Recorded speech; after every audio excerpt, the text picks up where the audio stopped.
Welcome, fellow Mooncats, to a Sunday reading. I'm going to start doing these readings on Sunday, as it is generally a spiritual day, a day that I tend to tune in to spiritual energy, and a day when I like to seek guidance towards spiritual development. And so I'm going to start doing Sunday readings every week, which are asking for guidance along the path of spiritual development. So let's go ahead and begin. Today I'm going to start with the Oracle cards by Denise Linn of the Sacred Traveler, and then I'm going to go into the Star Tarot for the reading.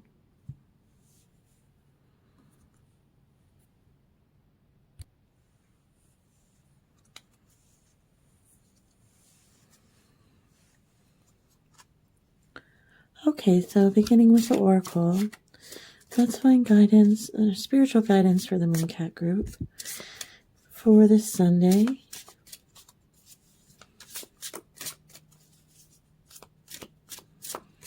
It's a good time to be thinking of gratitude, as Thanksgiving is coming up this week. And gratitude is in the air. Hopefully you're finding time to spend with loved ones, good company and amongst family or friends. And hopefully you have some time to share with them. Just being in the presence of our loved ones is sometimes expansive for the soul.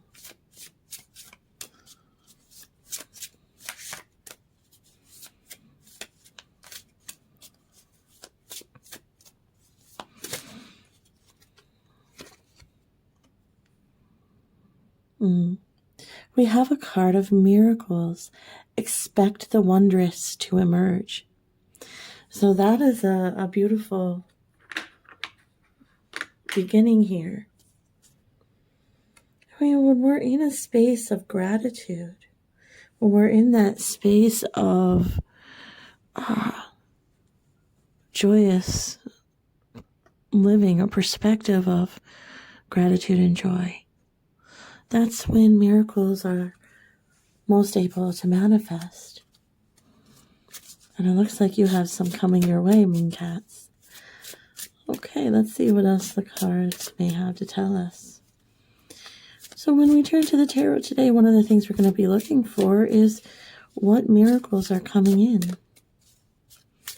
What miracles are we working with?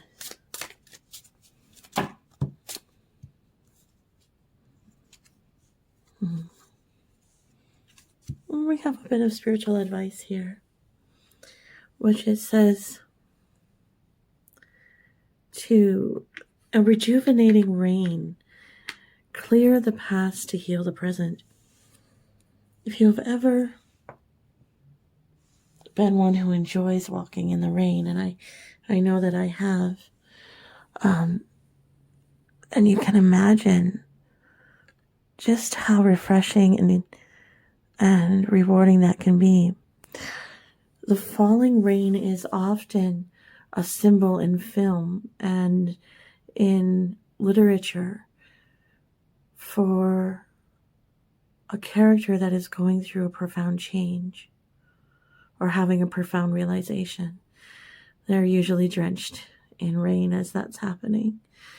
And so here we have this opportunity of being in this positive space to embrace miracles and clearing the way for those miracles by healing the past, or just clearing the past out of our aura to be ready to receive in the present. Okay, so we're going to look to the tarot now to see some more details here. Like what can help us to embrace those miracles coming in? What can help us to heal and clear away the energy of the past? And the Star Tarot, I find, is a very good deck for guidance.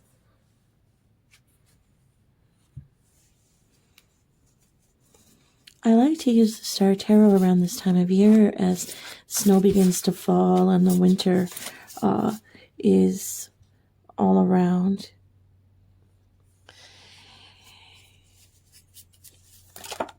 In winter, oh my.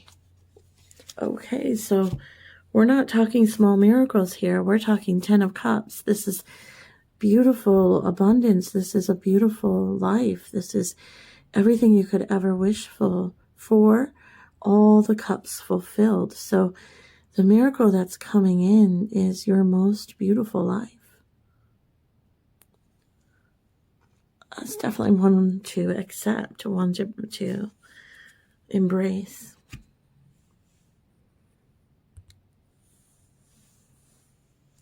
I had to change the camera angle a little bit there.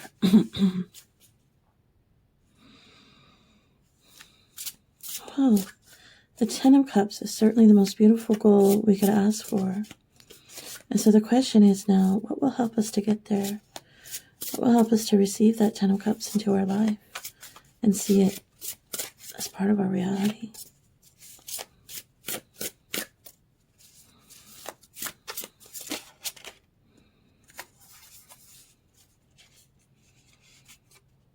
Okay.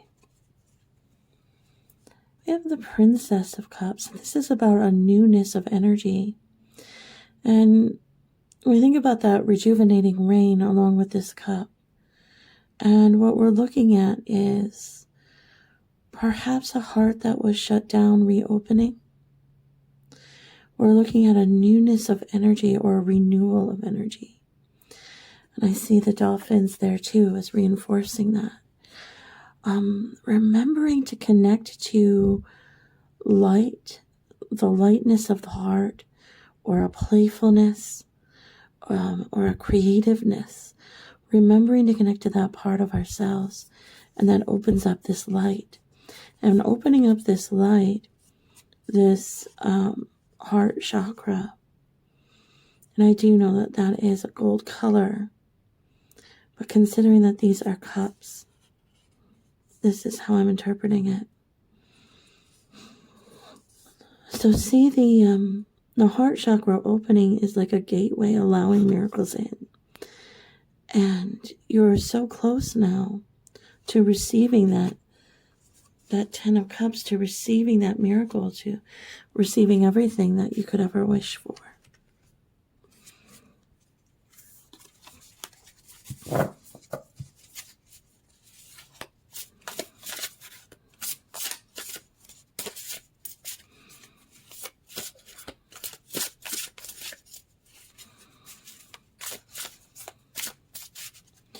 So I was beginning to talk about winter when that card came out, and the winter is extra special because even though you have to brave the cold and sometimes the wet snow and the ice, the cold weather brings us a gift, and that is the clear skies at night. When the weather turns cold, the skies are more clear and you're more able to see the stars and the celestial bodies that surround us, the moon and the nearby planets. And so one of the gifts of this time of year is connecting with the stars in the sky and the moon more closely. Even though it's bitter cold, but sometimes if it's safe to go out at night and just bundle up and have that moment of looking up, even if it's just 5 minutes on your way from the car to the house, just take that moment to look up and you'll see. Okay, we got 2 cards that jumped out there.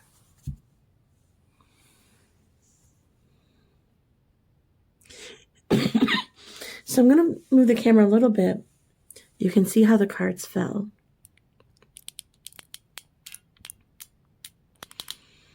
And what we have here, if I can get it to bend enough, we have the 2 of Swords crossing the world. Okay, and I don't want to break it, so we're not going to bend it more than that. Okay.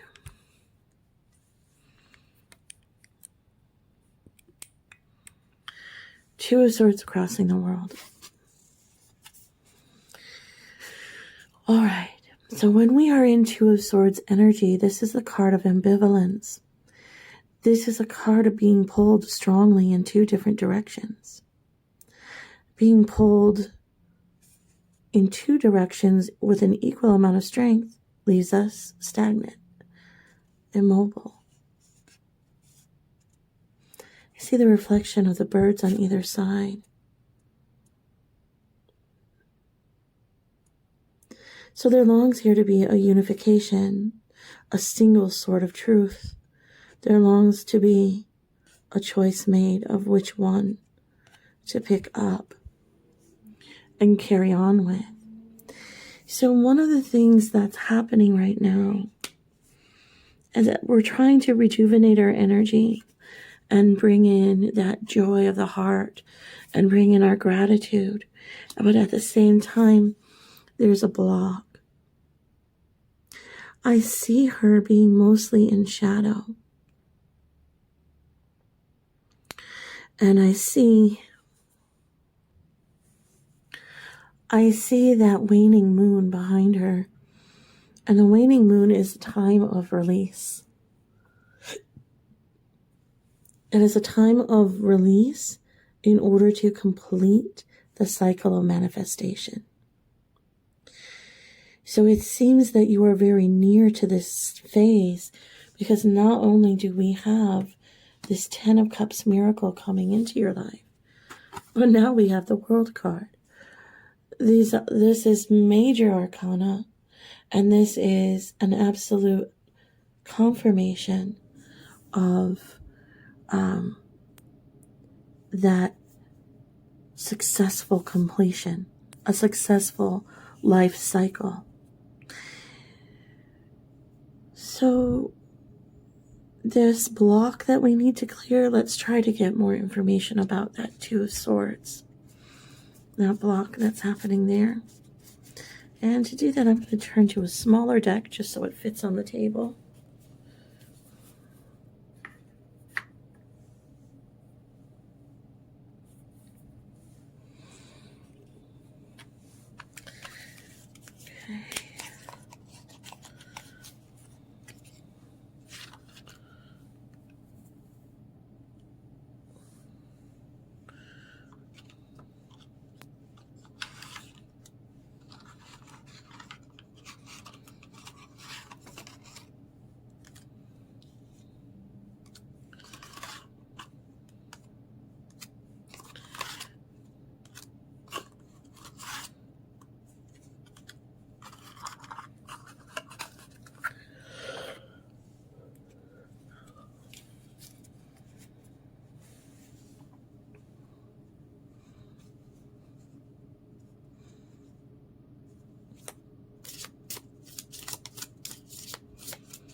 There is something magical in the snow and the ice and the stars and all of that.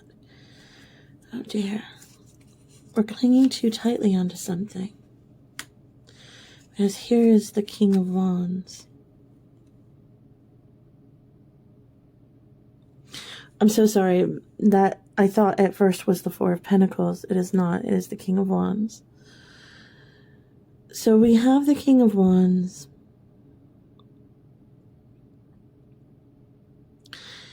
And the King of Wands is about being established. So we've gone through the phases of the Wands. And in the phases of the Wands, we get that energy coming in from the divine, that spark of an idea, that inspiration that fuels us forward. And it's like, it's very fast moving energy with the Wands.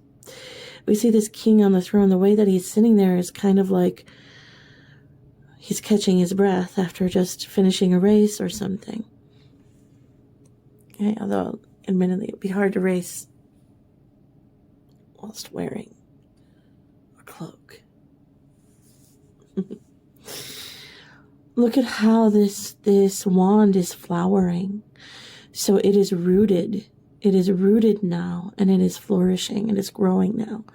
So this is a completion phase. This is where something that has begun is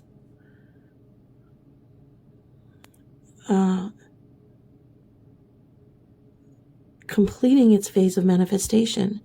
The novel is no longer an idea in your head. It has now been written as an idea.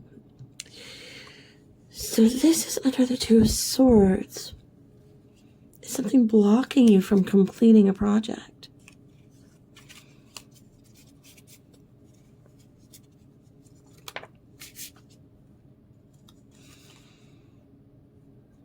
Wands, Queen of Pentacles. Okay, what else we got? Five of Wands. A lot of wand energy.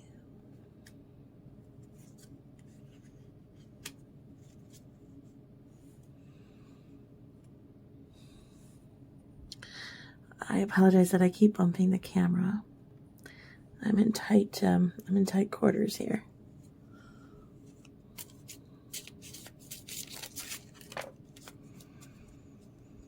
Okay, so you are defending yourself now against some kind of trickster energy, and it's leaving you exhausted. You're in a state of exhaustion and anxiety. All right, so this is why a cleansing of the aura is needed. It's time to get refreshed and get this trickster energy just out and gone from your energy. So I feel like these three kind of go together. They came out in this way. Okay.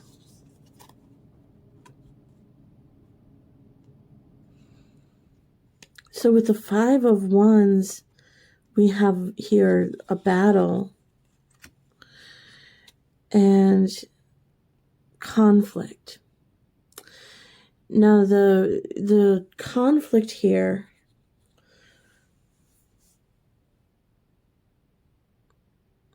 isn't usually a physical one. This is like a war of words. This would be like gossip. This would be like fighting for your reputation, fighting for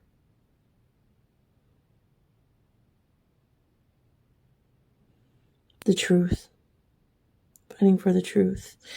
And so there has been some trickster energy you've been fighting against who has been coming at you in this way, and it's been leaving you feeling exhausted and anxious. And when we're in this low kind of energy of the Nine of Swords, when we're exhausted and drained and anxious and worried, then this creates a block, like this Two of Swords, which is keeping you from reaching the completion of the project, the pentacles that you are entitled to, the miracle that wants to come into your life, which is to bring in a complete and beautiful fulfillment of everything you could wish for. So whatever this trickster is, or whoever this may be in your life, it's certainly time to cut them out, block them away, energetically, with psychologically, just know that energy must be blocked out. There is so much good and beauty that's coming to you, because with that Princess of Cups card too, it's not just it's not a fleeting feeling. It's like reopening this gateway that had been closed. So it's reopening into this perspective that either you've never been able to hold on to before, or that became closed somewhere along the way and for many years has been forgot.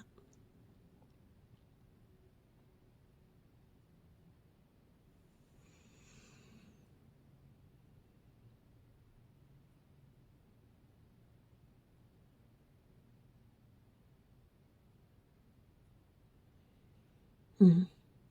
So this is a very important time for you to deal with wherever that trickster energy is coming in. And this can be difficult if you're not aware of who it is. And this is where you have to tune into your intuition to figure this out.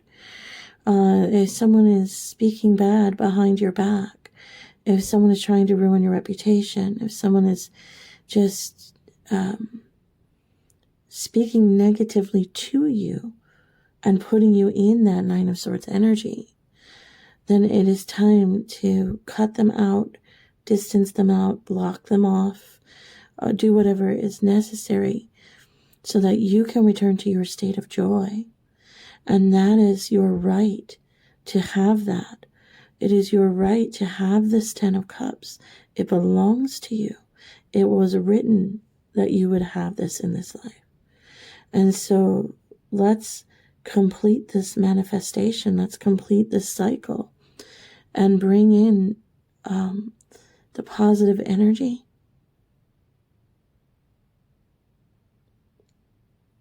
Here, so I keep going back to that Two of Swords card, and I do see her trying.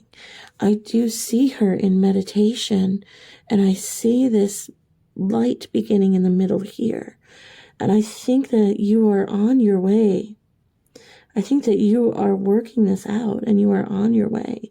And with the World card at the end here, what we're seeing is successful completion. And so this 10 of Cups, remember that you don't have to prove yourself to be worthy of it.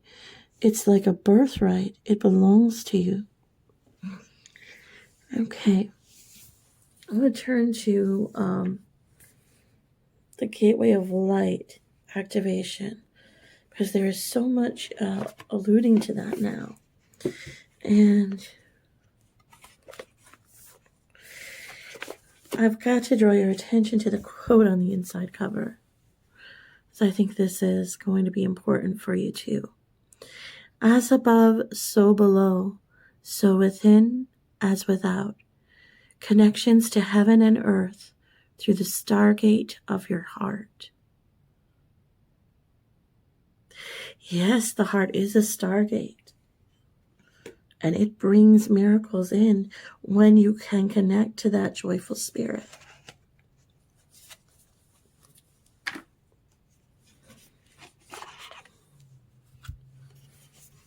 Let's see if we can get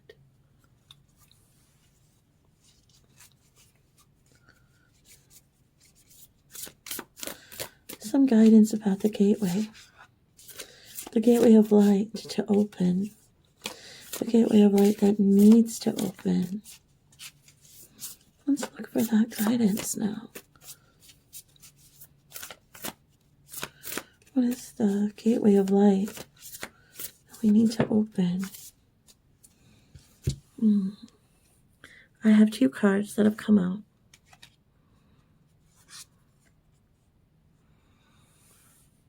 Stellar Gateway Activation, Infinite Potential, the Manifestation Vortex.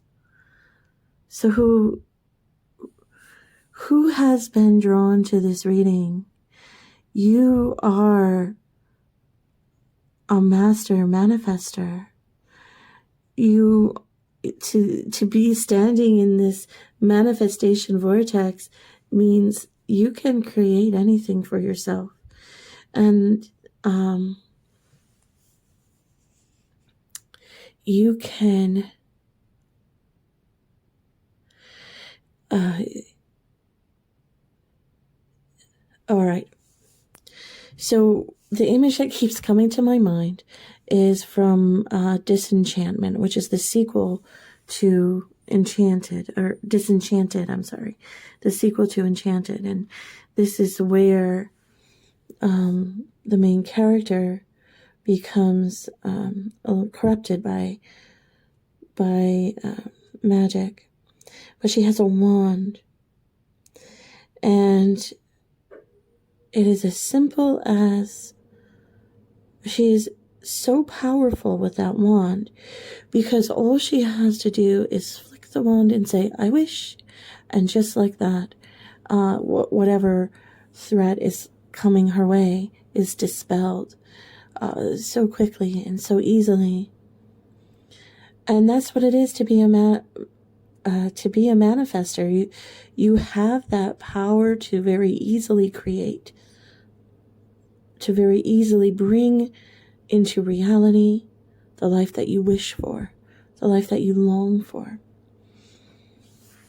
There is simply something here that must be rooted out.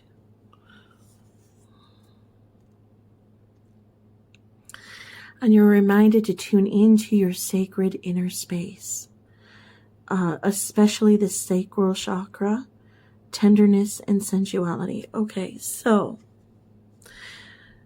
because this was a card of cups, and I did point this out earlier, I ignored the color here and said, this is about opening the heart chakra.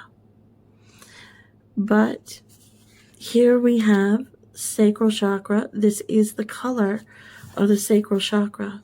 So it's work in both those areas. And you can find ways to do that, even on YouTube videos or with YouTube meditations, to focus on those chakra areas and healing them. So there's two areas you want to focus on, and that would be the heart chakra and the sacral chakra. And if you can heal in those areas, then you're going to be able to bring forth or to manifest. You're going to come into your power as a manifester. And what a beautiful life to come once you have completed that. So it's definitely worth doing the work. Sometimes these are places in the sacral and the heart where we get hit with deep emotional pain, especially with love, when it comes to love or needing love. And this can be love in all of its aspects. It can be love and approval from parents. It can be acceptance amongst friends. It can be romantic love. So you may want to consider what areas in your life have you experienced some terrible blows or some unfair and trickster-like energy that has caused you pain. And we bring in that light of joy. We bring in that light of the gratitude for life and existence. We bring in that childlike, not childish, but childlike wonder and joy. We bring that in, and that is the healing light. Connecting to the love and the light. And that is going to help to heal the chakras that you need to heal. Do not be afraid of this work, though you may have to confront some of the worst pain you've ever felt on an emotional level. Do not be afraid of this work, because clearing away that dark, shadowy energy, clearing away what causes the pain and the anxiety, that frees you to live the life, somewhere over the rainbow, to live that life where all the dreams are fulfilled. Okay, watchers, this concludes our reading for this Sunday. We will continue to tune in every Sunday and ask for more spiritual guidance. Your takeaway from this reading is to focus on working on your heart and your sacral chakras. And then we'll continue next Sunday to see what more advice we receive. Thank you for watching. I'm very grateful to provide these messages to you. And I hope that you find I hope that you are able to receive this miracle into your life, because there are wondrous things waiting for you, wondrous things that belong to you, that are yours to claim. If you liked this video, please do give it a thumbs up. And if you would like to see more, subscribe to my channel and take a look there to see what other videos we have done. Alright, thank you for watching, and I shall catch you in another video.